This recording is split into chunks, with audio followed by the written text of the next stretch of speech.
read what I sent out in email. During our last event, we explored a really interesting question. Since I don't recall the exact wording, I'll do my best to paraphrase it here. And the question was, I know that contrast always helps me to expand my awareness and my continued awakening, but contrast is happening so often in my life that I just need a break. Is it even possible for us to just get a couple of years where there's no contrast and we're just in bliss for a while? In conversation with Spirit during our last event, 2 responses were offered, and that's what I'll share here. And then I'll share the third, which was just me waking up one morning and receiving more regarding that question. So in our last event, if I remember correctly, the first response was absolutely yes, that's possible. Not only is it possible, there are many people who are living that experience of utter bliss for years on end, and there's no limit to that. And then the second part came, which was, so the second part of the answer was, the presence of bliss has nothing to do with the absence or presence of contrast. And we all went, shit. And I find that to be true as my own journey evolves, and I'll share the third part, but let me just say something about that. What I have found in my own spiritual walk, I'm not perfect. There are days when I'm not feeling the greatest. There are days when I feel off. There are moments when I'm in some degree of frustration or whatever, you know, but what I have found is that there are 2 things that has been, one more recent, and I'll share that in a minute. But what I have found in my own spiritual walk is I can feel, which is what we came for, right? We came to feel all of the human emotions that we're here to feel. And I feel that, yes. And what has happened over time is that the distance between my experience of bliss and the denser emotion has become shorter and shorter and shorter. So I feel like I understand that every emotion that I'm feeling is part of the journey, and it's what we came to explore. So less and less do I question the emotion, and more my natural response to what we call negative emotion. But for me, the denser emotions that we feel, that it feels more resonant for me to call it a denser emotion rather than a higher or lower or negative and positive. I just feel the density of the emotion or the lightness of the emotion, you know, and all emotions are equally valuable. And so what I have found in terms of, you know, contrast happening in between the moments of bliss, is that the time became shorter and shorter and shorter, so that when I feel it, I know I'll bounce back. And there's this inner confidence that no matter how dense or dark the emotion is that I'm feeling, I know eventually I'll transcend it, I'll move on, and it just doesn't stick as much. And because I know, because that time just became like, there used to be a time where I would experience disappointment, and it'll take me 3 to 4 days, sometimes a week, to recover from that, because the disappointment just keeps recurring and recurring and recurring and recurring in my mind over and over and over and over. And every time it reoccurs, I re-experience the density of the emotion of disappointment or whatever. And what has happened over time in my own spiritual journey, in my own spiritual walk, is that time shortened and shortened and shortened and shortened. So I can have a pretty dense emotion or dark emotion or something. Sometimes the issue doesn't even have to be that dramatic, but you're so attached to the outcome that the density of the emotion is stronger because of the attachment that we have to it, right? Even though the actual situation really isn't that bad, but we're so attached to it. And what I started to notice is that the experience became shorter and shorter and shorter and shorter between the recovery from the density of the human emotion. And that for me happened for a few different reasons, which I'll try to recall here. I'm sure there's more, but it happened because my awareness expanded to just accepting it as part of our human journey. Like, I'll feel angry sometimes, I'll feel frustrated sometimes, I'll feel disappointment sometimes, I'll feel disillusioned sometimes, I'll feel just kind of blah, I don't feel like doing anything, I'll feel like connecting with humanity some days, I'll feel like I don't want to deal with humans some days, like all these things are part of the journey. And so I don't any longer, for the most part, I'm not perfect at it, but I don't any longer give it as much mental energy and attention and focus as I used to. And because I give it less focus, it can't stick around as long. And we don't realize that it's us giving it the focus, which causes it to stick around longer. And it also causes it to reoccur and have us re-experience it for days on end, or have the type of experience keep coming back into our experience because we didn't really fully let it go and surrender to the reality that this is just part of being human, and we didn't, sometimes when we experience these emotions, we go into so much self-judgment over it, like, why am I experiencing this? I've been on this awakening journey for so long, blah, blah, blah, whatever it is, right? And we go into so much self-judgment over it, and we don't realize that while we're in self-judgment or judgment toward another or whatever it is, we're holding on to the thing that we want to get out of, we're just continuing to hold on to it. So the awareness that A, it's only part of the journey, B, I know I'll bounce back because I've bounced back a million times from a million different issues, that has caused me to place less emphasis on where I am, and move more into, well, it is what it is. I'm here and I'll be somewhere else in the future, So that's one of the things that's caused it to be less and less. What has happened more recently that has heightened my bliss in the midst of contrast is searching for the words to describe this. It's more along the lines of becoming the witness of what is happening in my physical body without being attached to what's happening in my physical body. Like, I can have a moment of anger, and right there's this awareness that that is not who I am. That's just the role that I've chosen playing out. And so there's this more heightened awareness of, oh, anger is in this physical body, but neither anger nor this physical body is who I am. Which, by the way, can go way far in the opposite direction, because I did that the other day, perhaps maybe for quote unquote too long, and everything started to look like the world didn't look real anymore. I went so far into that vibration that the world didn't feel real at all. I was driving in my car and I'm like, look at these fake streets and these fake cars. And my mind just went all the way out of physicality.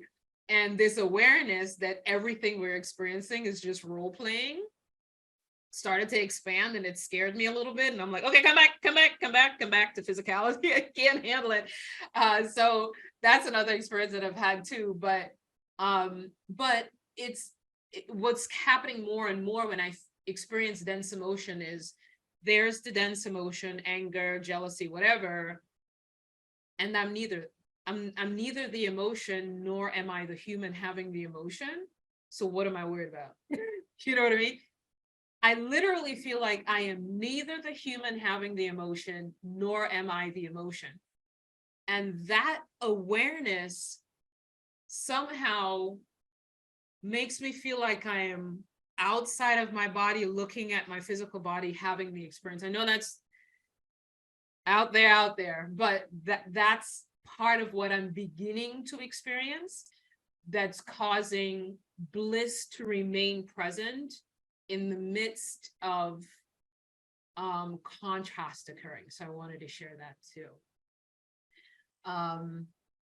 Rachel saying, yes, I was having that literally just moments ago when a dense emotion was arising before I signed on. And I was like, oh, look at this arising in me. Why is this arising in me? Oh, well, moving on. I know. And I will admit to you that when I feel that my mind goes, are you disassociating? Which, is like disassociating from what? This whole life is not real. You know what I mean? So it's like disassociating from the fake life that we came to live here in physical form. I don't know. It feels laughable to me after a while. You know what I mean? It's like, why would I want to associate with what I'm not? You know what I mean?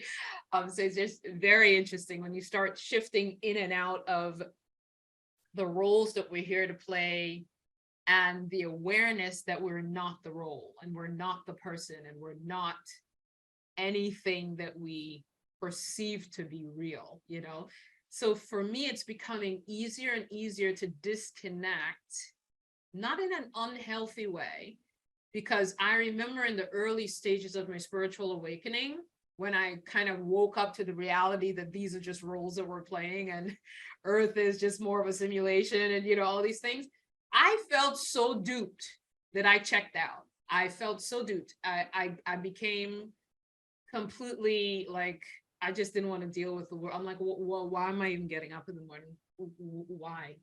Why is that even important if none of this is really real? And you can go that far, right? I think a lot of people in the spiritual awakening journey have experienced that kind of, that level of disconnectedness, the way you feel like, well, what's the point? Why I'm even getting up in the morning? But then you kind of realize, oh, this is a game I claim to play, and I should be enjoying it. So let's get on to enjoying it. And you kind of let go of that, that apathy, and you move into just living life and enjoying life. You know what I mean? But then I moved into into a place of heightened bliss. If any of you have been on my old YouTube channel, I can't even watch my videos that are on my old YouTube channel when I was doing all the law of attraction stuff. I'm like, girl, what were you on? Like, I was so high. I remember being so high and so blissful, and nothing could bring me down. I was so high, and my energy was just so intense with the heightened joy and bliss. I would wake up every day dancing, and I would be like, there was so much joy flowing through me. And that was another phase. I don't know if everyone goes through that, but that was another phase of my spiritual awakening journey. That YouTube channel, I can't even look at myself. I'm like, what? Like, that is not me. Like, it's so not who I am right now. That I'm like, what was she on? Who was she? Like, what was she doing? And those videos are still out there helping and supporting people, but I'm not her, y'all. I have changed. I'm in a very different place. Rachel's saying, I went through that too for years. Yeah. Well, that YouTube channel was for 4 years. I was doing those law of attraction videos, and just, I used to play like party songs in the beginning of my live streams, which was fun. It was fun back then, and it's fine, but I'm so not her. And I'm like, what was she on? I don't know. And then one day I just woke up and walked away from that channel. I'm like, I don't feel like talking about law of attraction anymore. I'm done. And that's me. I'll do something, and then I'll be like, that was fun. I feel complete with that. Okay, moving on. What's next? And walked away from that. Back then, it's like it was like the joy was oozing through me so much that I had to turn the camera on and tell people how life is amazing, and I'm like, I have to shoot a video. People don't know that life is amazing, and how amazing you can make life. And even though I still feel that within me, I'm subtler about it. I feel like I don't feel like I need to scream it from the rooftops on my old YouTube channel, which is still there. back then I felt like I need to get out there and scream this, you know, and I wasn't thinking, but God, it's like, if I watch any of those YouTube videos, I'm like, oh my God, how did people put up with me back then? Like, what's happening? Because I feel like such a different soul now, you know, and I feel a lot more empathy. I used to say to people who are empaths, like, I don't know what that is. Like, people would show up and they'd have their, you know, their whatever issue they were dealing with as an empath, and I'd be like, I don't know what you're talking about. I don't got that. I don't got that. But I feel now I can feel a lot more, which has caused me to feel a lot more compassion for people. And I feel more empathetic to different people's situations. I can sense a whole lot more. That's why I say every time we go into Q&A, I apologize in advance if I interrupt you from telling your story and it feels like I'm cutting you off. It's not that I'm, you know, being disrespectful or trying to not hear what you're saying, but I feel like I've heard enough to support you without you going further and further into the density of the words that you're choosing or the density of the story that you're telling. And so that's another part of me that has shifted. I used to listen to people's stories in the past and I'm like, it was bouncing off me like water. Like I can't even feel like what you're feeling. Like people would be telling a sad story and I'd be like I just couldn't feel it. You know, I just wasn't that empath person. And I can feel people's words now. Like my son told me the other day, Mom, I think you have anxiety issues because I don't like going into stores when it's a busy time of day. I usually go half an hour before they close. And if I do go in the middle of the day, I come home and I'm like, oh my God, there are too many people out there. My son's like, do you have anxiety issues? Like, why do you not want to be around people? And it's not that I don't want to be around people, is that I can hear all the conversations. And, you know, most people in the world are walking around talking about what they don't like, you know, and I can feel the density of the words and the density of the situations they're describing. And I can feel I've become a lot more sensory. I can sense a lot more, you know, so it's not anxiety. It's just, I just can sense a lot more. So Ellie is saying the more evolved we become, the more sensitive and the more difficult to be around people with mixed energies. I don't want to receive that, Ellie, because I don't think it has to be difficult to be around people with mixed energies. I think it's because one of the things that empaths claim is victimhood, right? So an empath will go, oh, I go out into the world and I feel everyone's energies, but it doesn't have to be that way. One conversation that I had with Spirit was where Spirit was saying, well, you can show up and be the energy that influence other people rather than receiving the energy that everyone else is giving out. Because, you know, once you're an empath and you feel other people's energies, you can move into a place of victimhood around it where you don't have to be a victim. That's a choice. You can feel their energy and go, and I am light. Therefore, I'm going to bring light into this room. Therefore, I'm going to bring light into this store. Therefore, I'm going to bring light into the words that I'm hearing from other people. And I've started to do that. Like if I'm overhearing a conversation where someone is expressing contrast or something challenging they're experiencing, I'll just go, I'm sending you light, I'm sending you love in your situation. Because when you're in the store, you can hear, you know, you're in the checkout line, you can hear conversations and things like that. And I'm always being reminded that you're here to, because we don't realize that the energy that we're in is going like this, vibrating out, right? So if they're vibrating concern and worry or whatever they're talking about, and you just shrink and allow that to overcome you, then you're not being the fullest expression of who you are. And if you're the fullest expression of who you are, you can go, and I am going to emanate light in that situation for you because I heard you, and I can emanate light. And they may start to feel lighter and not even know why. They may walk to their car and go, oh, I'm actually feeling better about that situation. I don't even understand why. You emanated light into the room, into that space. because we're all connected through our energetic field. And rather than them oozing their energy of concern to you, you can emanate the energy of light into them. So for empaths, I think that's such a powerful place to view your empathic tendencies. Then I'm a victim of everyone else's energy in the room. It's like, no, I am an issuer. I'm an emanator of high frequency energy when I enter a room. Despite where you are, I am here to emanate light and love and energy into the space that I am blessed to be in today, you know? So I think you can choose a completely different experience, even though the more, I do believe the more awakened we become, the more compassionate we become, and the more we can pick up on the density that other people are feeling. But you can pick up on it for the purpose of emanating light rather than for the purpose of running away from it and feeling overwhelmed by it, if that makes sense. Okay, so what I'm going to play for you now is the rest of the conversation regarding, can I just get a break? Can I just get a break from all of the ongoing and repeated experiences of contrast? So let me play that for you.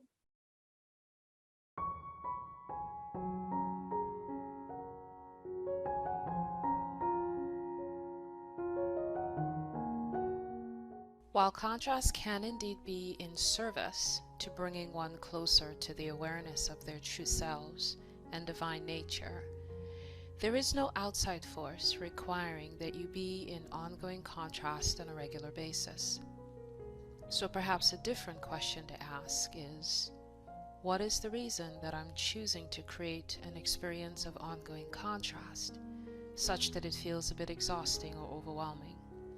If you wish, you can simply choose a lighter helping of contrast along your journey here. And you may then ask, how does one choose a lighter helping of contrast? The answer is simple, beloved. Much of the contrast is created by forgetting who you are.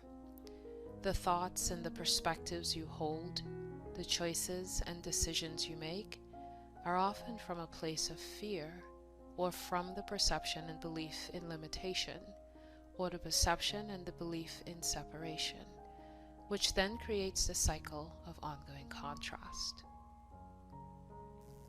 Law of attraction simply matches the fearful focus and the limited perceptions with more contrasting experiences of fear, limitation, and separation. When one chooses to release the fear and the perceptions of lack, limitation, and separation, then chooses to live in the ongoing remembrance of their divine nature and innate limitlessness, freedom is experienced, the constriction is released, and matching experiences of freedom, abundance, and peace, ease, and effortlessness then flows. We would like to remind you that you are the vibrational writers of the script of your lives, and as such, you are free to alter the script at any time. You may then ask, how do I alter the script? And perhaps the simplest way to do so is to shift your focus away from the contrast to that which is preferred or to that which pleases you. If it seems challenging to shift your focus, an easier path may be to shift your perception of that which you have focused upon, seeing it in a new light, from the perspective of Source, from the perspective of your higher self, such that the heaviness and the density around it begins to diminish. Additionally, in the moment that you choose peace and a sense of well-being within any experience of contrast, you are also choosing to increase the abundance of peace and well-being in your lives overall. The choosing is and has always been innately yours. What about the experiences of contrast that may have been chosen by our higher selves prior to this lifetime? Whether chosen prior to birth or chosen through your predominant vibrational offering in physical form, the higher self is aware of your inevitable and ultimate well-being. Therefore, if one is able to shift to the perspective of their higher self, the awareness and the embodiment of your inevitable well-being will expand. It will become your experience. May we remind you that everything is as it should be. Nothing has gone wrong. All experiences are equally valuable and present for the highest good of all involved. If you allow it, all experiences can lead to more love and more self-love, more peace, more compassion for self and others, greater awareness, and more light in your individual lives and on your planet as well.